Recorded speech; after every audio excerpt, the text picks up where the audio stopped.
How to view your blocked accounts on Snapchat. Hey everyone, welcome to the channel. This is Rose, and without further ado, let's begin. First, we will launch a Snapchat app on your device. Make sure to log into your account. If you don't have an account, you can tap on sign up and create an account. Currently, let's tap on login button and enter your credential. After that, you'll be directed to the section where you have to allow Snapchat to access your camera. Tap turn on button. Now tap allow again. And after you have granted all the permission, you will land on your camera section. Meanwhile, navigate to Bitmoji at top left corner of your screen.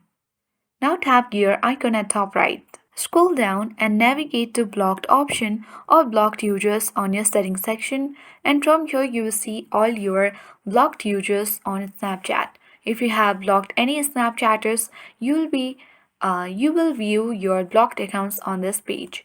And that's it. I hope this guide worked. If you are new to our channel, hit the like button and subscribe. Thank you for watching.